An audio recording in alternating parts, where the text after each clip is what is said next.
జగన్ అప్పులు ఎంత చేశాడు, ఆ అప్పుల పరిస్థితి కూడా ఎంత కూడా ఒకసారి గమనిద్దాం.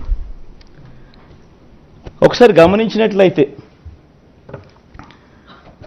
అప్పుల పరిస్థితిని ఒకసారి గమనించినట్లయితే కంపౌండెడ్ యాన్యువల్ గ్రోత్ రేట్ 2014 నుంచి 2019 దాకా, అంటే public debt and public account అంటే గవర్నమెంట్ డెట్, చంద్రబాబు నాయుడు పరిపాలన మే దాకా జరిగింది. మేలో కూడా గుర్తుండే ఉంటుంది మీకు, స్కీమ్ మీద పెట్టాడు. సో మే దాకా జరిగిన ఆయన పాలన చూస్తే పబ్లిక్ డెట్ అంటే గవర్నమెంట్ డెట్, ఆయన అధికారంలోకి రాకమునుపు 1,18,000 ఉంటే 2,71,000కు ఎగవాకింది. అది మన రెజ్యూమ్లో ఎంత జరిగింది అని. తర్వాత ఈ పబ్లిక్ డెట్కు తోడు government guaranteed det of public sector undertakings, అది కూడా యాడ్ చేయండి. అది యాడ్ చేస్తే 14,000 అక్కడ ముందు చంద్రబాబు నాయుడు వచ్చిన తర్వాత 59,000, మన హయాంలో 1,43,000 పెరిగింది. పోనీ అట్లా చూసుకున్నా కూడా 1,32,000, 3,30,000, 6,34,000. పోనీ ఇది కాక ఇంకా ఫర్దర్గా ముందుకు పోదాం, non government guaranteed det of state PSUs కూడా తీసుకుందాం, అది కూడా తీసుకుందాం. దానికి చూస్తే total det of power sector corporations 29,000 కోట్లు ఉంటే ఆయన 69,000కి తీసుకుపోతే మన దాంట్లో 1,06,000 కోట్లకు పోయింది. Payables on account of power purchases, discoms liability చూసుకుంటే ఆయన హయాంలో 21,000కి ఎగబాకితే మన హయాంలో 8,500 తగ్గింది. అంటే మన డబ్బులు మనం కట్టినాం కాబట్టి మనది కొంచెం పెరిగింది అక్కడ. Total liabilities of power sector రెండు కలిపితే వచ్చే అమౌంట్, ఈ non guaranteed power liabilities and payable category 3 కూడా కలుపుకుంటే కూడా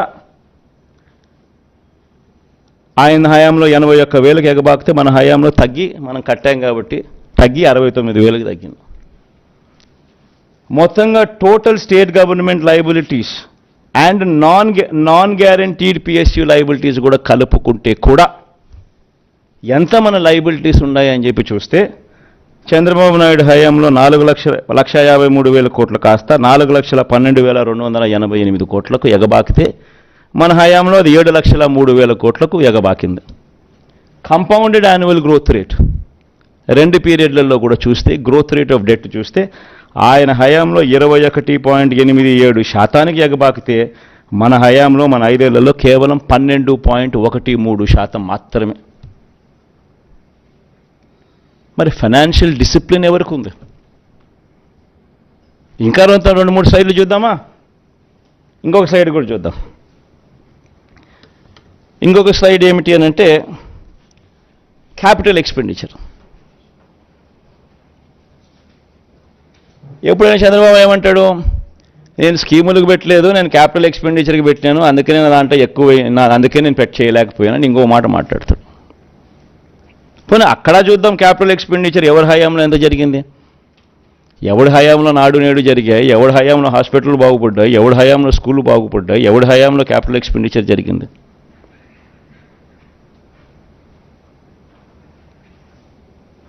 ఆయన హయాం చూస్తే క్యాపిటల్ ఎక్స్పెండిచర్ సంవత్సరానికి యావరేజ్ కింద 15,227 కోట్లు అయితే మన హయాంలో క్యాపిటల్ ఎక్స్పెండిచర్ 17,757 కోట్లు. కొత్తగా 4 సీపోర్ట్లు కడతా ఉన్నాం, కొత్తగా 10 ఫిషింగ్ హార్బర్లు కడతా ఉన్నాం, కొత్తగా 6 ఫిష్ ల్యాండింగ్ సెంటర్లు కడతా ఉన్నాం, కొత్తగా 17 మెడికల్ కాలేజీలు కడతా ఉన్నాం, నాడు నేడుతో స్కూళ్ళు రూపురేఖలు మారుస్తూ ఉన్నాం, హాస్పిటల్ రూపురేఖలు మారుస్తూ ఉన్నాం. ఇవన్నీ ఇప్పుడు జరుగుతూ ఉన్నాయి, కళ్ళెదుటే కనిపిస్తూ ఉన్నాయి. ఇన్ఫ్యాక్ట్ ఇవన్నీ కూడా మన కోవిడ్ 2 సంవత్సరాలు ఉన్నప్పటికీ మోస్ట్ ఇంపార్టెంట్ పాయింట్ అది గుర్తుపెట్టుకోవాల్సింది అందరూ కూడా, 2 సంవత్సరాలు కోవిడ్ వెంటాడిన పరిస్థితుల్లో కూడా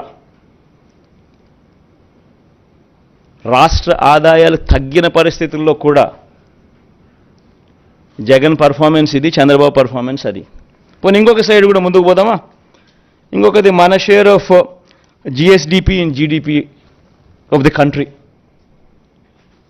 నెక్స్ట్ స్లైడ్ ఇవ్వమ్మా. ఇది జీడిపిలో మన రాష్ట్ర షేర్ ఎంత, మన రాష్ట్ర మన వాటా